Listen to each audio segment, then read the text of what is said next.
Payday 2 is in the worst state it's ever been in, with update 237 somehow managing to be the worst update to ever be released for the game. Firstly, matchmaking is completely broken. With Epic Games' servers now handling matchmaking instead of Steam's servers, the matchmaking for the game has completely broken. In the background footage, I'm playing a Hotline Miami DSOD public game that I spent about 20 or so minutes recording because I wanted a clean, no-down run for background footage, and not a single person joins me. I know this isn't because it's a Hotline Miami DSOD game, because I've played the heist multiple times before in multiplayer and gotten full lobbies. So, matchmaking is just broken. I can't even join a game on CrimeNet. It's broken. And in Payday 2, a game where it's a online multiplayer shooter, it's just appalling. Secondly, side jobs are broken. Side jobs being broken seems like quite a small issue until you realise the scope of what side job unlockables have been broken by all the side jobs being broken. The North Star Sniper and its modifications, as well as the Copycat perk deck, have been completely removed from some players, requiring to do the grindy side jobs again just to get the content they've already gotten. And what's also not quite as big but still incredibly annoying is that Linux support has been completely dropped for Payday 2. I know many people don't play on Linux because it's less common of an operating system for computers, but I myself played on Linux for the grand majority of 2021 because I had to use a spare computer because my main PC died. Linux support being dropped this late into the game's lifespan is baffling to me. We are literally 10 days away from the final heist being released and, by extension, presumably the final update ever. And Linux support has just been dropped. Why? This is just a horrible decision because, what do Overkill stand to gain from this? This is literally just taking people away from the game. And then, of course, we have lobby codes and friend codes. Now, these were added because the game is now matchmaking with both Steam and Epic Games players. However, they've managed to do the most, abysmal job of carrying this out. Both lobby codes and friend codes are 32 character long hexadecimal values. Why? The entire point of having lobby codes and friend codes should be that they're easy to share. 32 characters is an absurd length to have, codes for, and excuse the pun here, they're extremely overkill. Yeah, 32 character long hex values gets you a ton of unique IDs for lobbies, but still, it's impossible to be able to quickly share them. In my opinion, lobby codes should be about, 8 characters long and only in decimal, which still gives the game, pretty good room to have, unique IDs for every lobby in the game. But it's still easily rememberable for players. Items have bugged out? I'm not too sure on this one. I've heard varying accounts from people. Some people have reported having the completely overkill pack masks in the inventory even though they didn't purchase the DLC, having Payday con masks. But what I know for sure is I have the Cryptographer's weapon skin even though I never obtained it when it was available.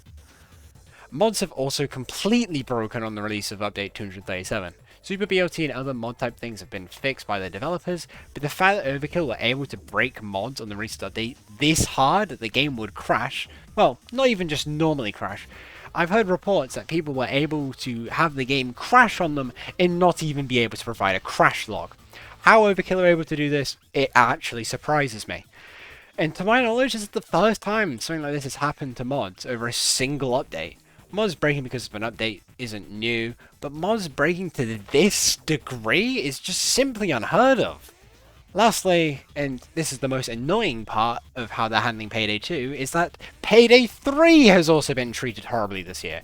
Payday 3 was able to make waves at the beginning of this year, with them announcing the game on New Year's Day, Eve, really depends on what time zone you live in.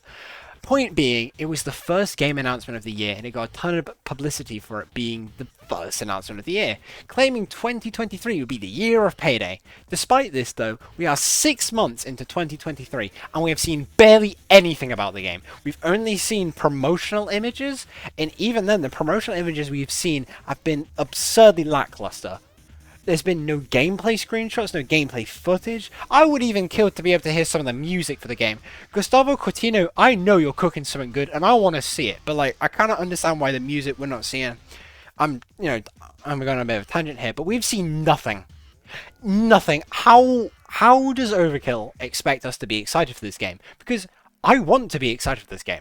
Payday is a series I've put so much of my time and like almost my life. Dear God, I have like 2,000 hours on the game.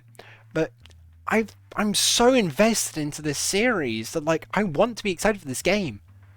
But Overkill just aren't letting me.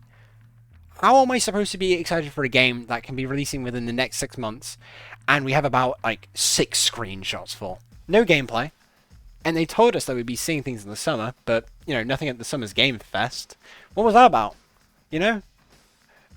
Like, one of the things that I, enjoy about Payday 2 is that the developers are pretty upfront about things from time to time. Keyword is time from time to time. We've had tons of incidents where they just haven't told us things, like damage range multipliers. What was that about?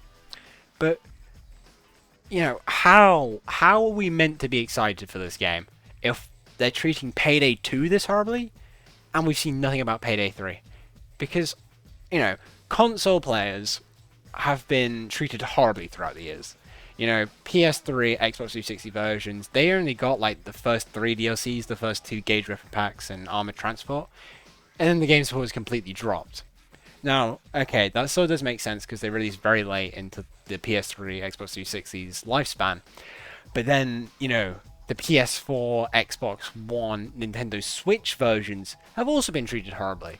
So Overkill should know that Payday, they're going to have to do Payday 3 right, because they're already in bad, they're already in bad standing with console players, and, just barely in good standing with PC players because of how they've been balancing the game, and they just do this. They do this. As much as it pains me to say this, this might be the end of the series. If Overkill keeps up what they're doing, it could be the end. I can see Payday 3 being a commercial failure, and as well as a critical failure. The series has survived so much. The Crime Fest 2015 fiasco, them thinking One Down was even a remotely acceptable instance of game design, and horrible weapon balancing throughout the years, and to see the series might go out like this really hurts me. At the end of the day, I will always be a fan of Payday. The gameplay, the characters, the music, everything that makes Payday, Payday will never get old for me. I can always go back to Payday 3 whenever... Payday 3. I really need to... I don't know if you can tell, but I didn't write a script for this video. Payday 2, I can always go back to it. But, if Overkill keep on treating Payday 2 and, well, we'll be treating Payday 3 like this, it might be the end. We may never get, Payday 3 might just release and that's it. We may never get, any, new heists, new characters. That might just be it. When Payday 3 was announced in 2016, it would be like, what, 7 years of hype down the drain? And the series just dies like this? I don't want to see the Payday series die. I really don't. This game has taken too much from me.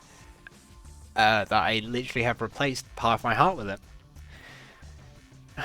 So, thank you for watching this, if you've sat through my almost mental breakdown of a video.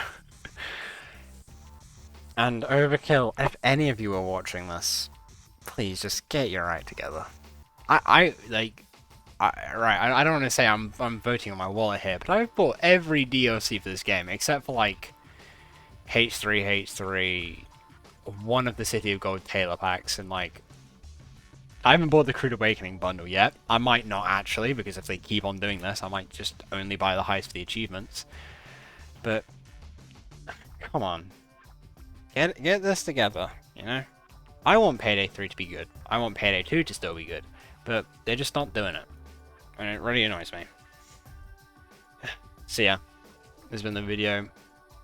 I guess if you want to, you can like and subscribe if you enjoy my ramblings. I don't do many videos like this. As you can see, my other videos are more just gameplay edits. But anyway, thank you for sitting with me, or standing, or laying. I actually don't know what you're doing at the moment. I wish I could, in the least weird way possible, because it makes saying these last bits really easy. Yeah. So anyway, thank you for watching, and goodbye, and hopefully Payday 3 is a good game.